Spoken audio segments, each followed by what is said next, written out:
The member for Gellibrand has the call on indulgence. The member for Gellibrand has the call. Thank you, Speaker. I intend to start this speech rather than finish it with my personal thanks, because I think they're the easy ones to miss at the end in a rush. Yet all that we as politicians can achieve for the community does fundamentally rely on a lot of other people too. Families, friends and staff. They help us, support us, soothe us and share our triumphs. I've been incredibly blessed on all of these fronts. A wonderful mother and sisters, the best staff imaginable, a number of them here today. You can see also getting this out early is a good idea. And of course, plenty of friends in and out of politics who have helped to keep me sane. And most of all, my gorgeous, reliable and very funny husband, Michael. Together, Michael and Mum helped me manage a busy life as Senior Cabinet Minister with a young child, the first woman to combine such roles. Without Mum travelling with me for the first year while I was breastfeeding, I'm not sure I would have managed. And without Michael, then and ever since, I certainly wouldn't have. Deb and Tiffany have also helped make Rebecca the happy, confident, loving little bright spark that she is.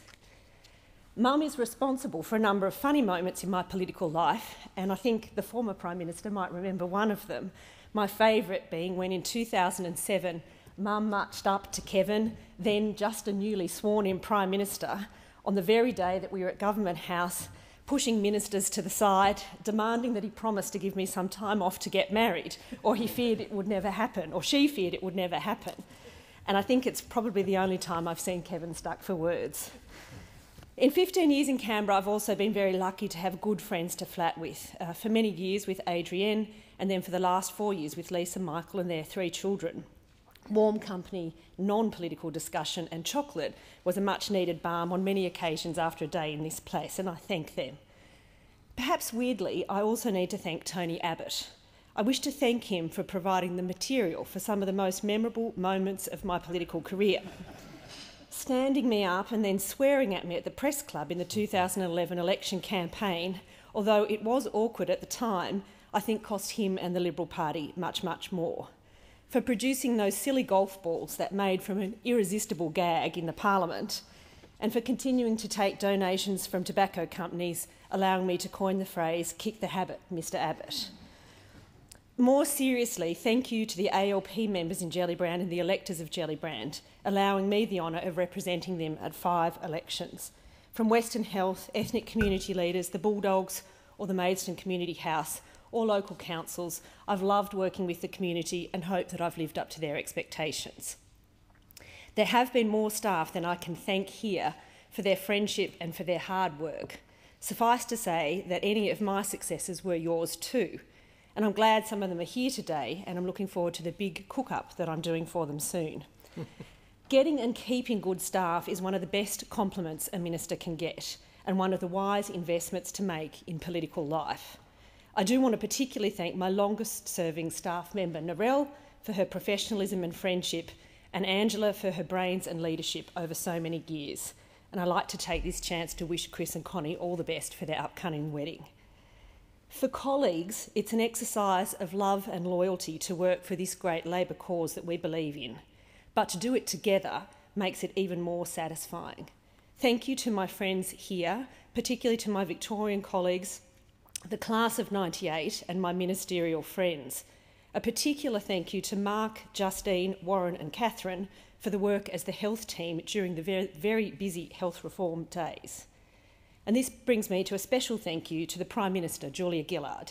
She's an amazing Prime Minister, a great Labor leader and an impressive woman, and a good friend to me.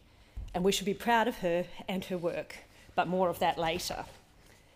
Thank you also to the staff of the Parliament and the 2 secretaries and staff of the Departments of Health and Attorney Generals. People love to send up bureaucrats, especially Canberra bureaucrats, but I found you and your teams highly capable, very professional and hardworking, and I thank you. I fear that those opposite in wanting to tap into this common prejudice against public servants will slash many staff without really understanding the scope of the work that they do. The PBS can't list new drugs for sick Australians if bureaucrats don't work through the process of approval. Emergency hotlines cannot be staffed if the importance of having a person at the end of the line is not recognised, whether it's for flood assistance or a GP after-hours service. Already we know that we stand to lose more than 40 frontline health workers locally, psychologists, mental health nurses and pharmacists, if the Liberals are elected and abolish Medicare locals, as they have committed to doing. Of course, I couldn't stand up today in this place, in this line of work, and not acknowledge that it doesn't feel like I'm giving a speech at a hard time for Labor. Even for true Labor believers, there are times when it can feel frustrating or hard work to come out and support a cause that we all believe in deeply for a party that we all love deeply. But for Labor, by its nature and its causes, we are a party of optimists, a party that believes that we can, through politics and government, help improve the lives of those around us. We can't let the critics, the naysayers and the nasties define us. They are never going to acknowledge our hundreds of achievements. So the truth is we might be down, but we're not out. Our party is older than the nation itself. Our causes are timeless, although they take on different forms over different decades. Whether it was Medicare and the snowy mountain schemes of the past, or disability care and the national broadband network of the future, Labor is the only party that delivers compassion and nation building in equal measure. We can and should be proud of this. We can and should focus more on this. We've allowed internal tensions to overshadow our core mission for too long. We are a proud party with a proud record. Now we need to start behaving like one. Politics moves so fast these days that we find it hard to reflect and absorb what's been done. The media struggles to report policies that salve decades-old ailments, preferring the daily itch. Perfect examples of this are the NDIS, health reform, the National School Improvement Plan and the NBN, even the new ASIO review system. These are structural, compassionate, complex reforms and investments that will deliver lasting improvements for the nations. And because progressive parties like ours want to achieve so much, we don't often take the time to reflect enough on what has been achieved. Labor in government has been so busy, arguably too busy, that we've been on to the next challenge without taking the time to stop, appreciate and be proud of all the work that we're doing. So retiring gives me a good excuse to pause and focus on what has changed in my time here, locally in my electorate of Gellibrand, but more broadly for the nation. Not all my hopes of 15 years ago in my first speech have been fulfilled, that is true. Becoming a republic is one of them. But a great many others have. And those issues that are left and new ones to come just underline the point that Labor's mission is still a work in progress, not one where our work is complete. Locally, we can take great pride over the reduction in unemployment and pulling many thousands of families living in poverty up into better circumstances. We've opened up university for more kids than ever before. We've set up the National Congress for Australia's first people, ensured people have better access to doctors and nurses when they need them and more chance of becoming them if that's what they want. We've put fairness back into the workplace and introduced the National Disability Insurance Scheme. As an issue I raised strongly in my first speech, I'm pleased that we've achieved much for women, although that path still has a long way to travel. We should celebrate supporting pay equality for the lowest paid women in the workforce, increasing government assistance for childcare, having the first female Governor-General, Attorney-General, Prime Minister, and the better protection from violence against women and children in family laws. And we have paid parental leave at last, thanks to Labor. We can be proud of those things and many more. Yet I can't help but despair a bit on this front as well. We have a capable, tough, smart, determined woman as our Prime Minister, yet she has been subjected to some of the most crass, silly, petty, sexist and just plain rude behaviour for years. At the same time, we have the Defence Force grappling with degrading, demeaning and plain awful treatment of women in and out of the workforce. The proper treatment of women has long been a priority for me.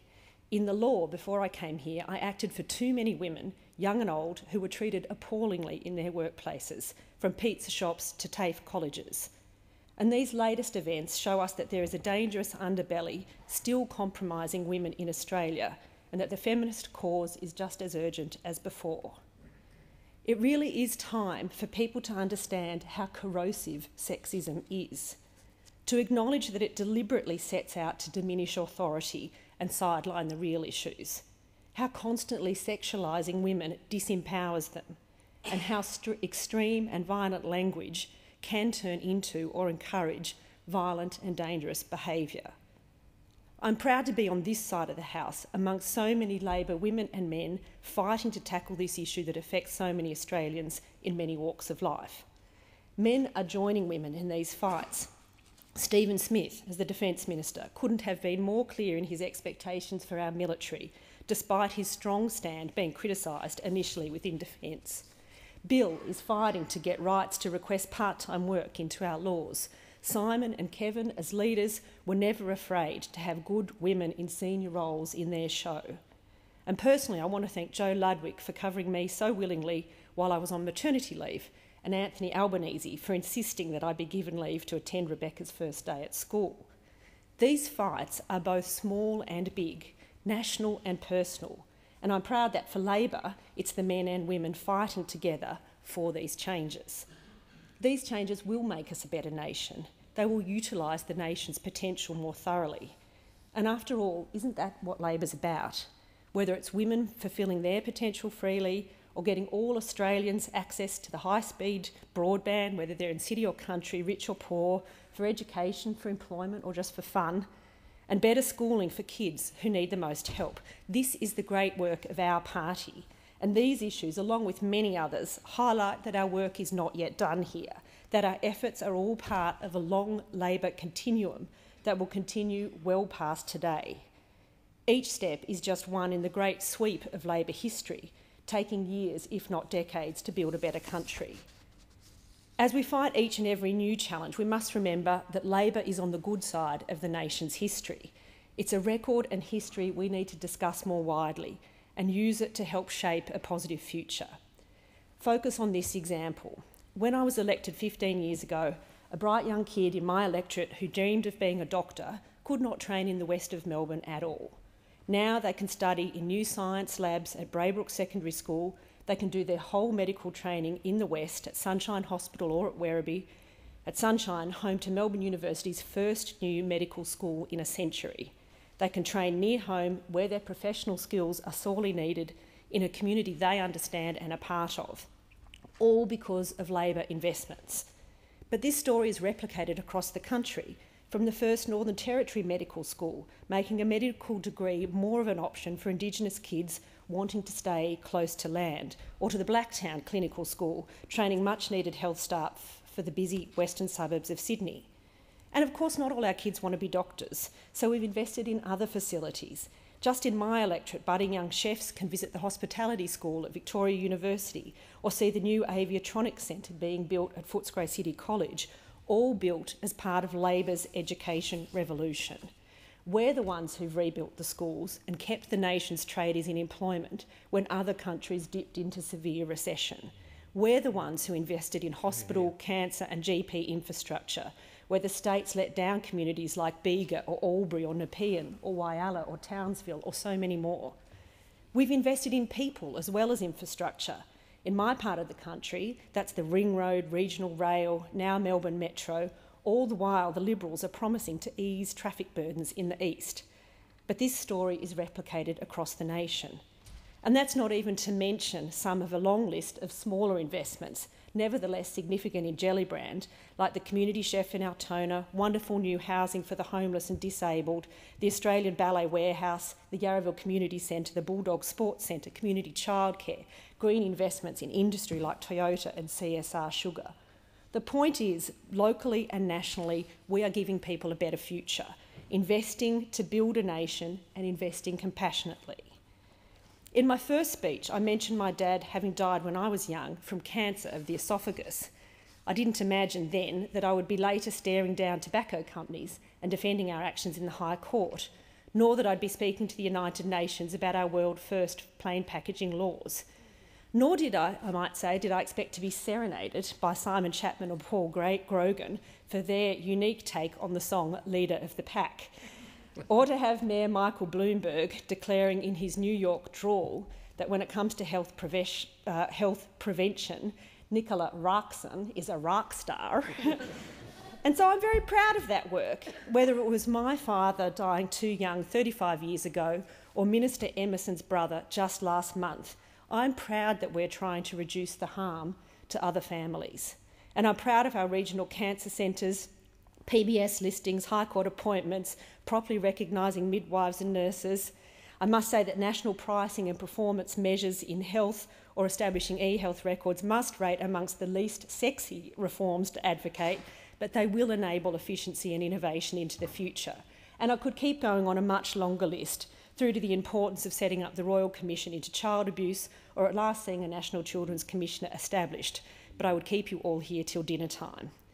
From here on in, it's other MPs, like all of you here, it's branch members, it's candidates, and an army of Labor believers who will have a chance to play their part in the ongoing Labor story that we all work so hard to shape and deliver.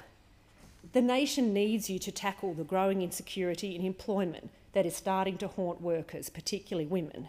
We need you to jump on racism rearing its head again, whether in the AFL or close to home at Sunshine Police, mocking our African communities. We need you to protect the environment and be champions of our mental health or dental care reforms. There are so many new chapters yet to be written in Labor's grand history, and it's our collective responsibility to keep focused on this purpose, delivering to those in the community who need us to voice and act on their concerns. Nation building and compassion, looking after those who need a bit more help and a lot more opportunity. This is Labor's enduring mission. It's one to be proud of, and it's a mission that we should fight for. Thank you.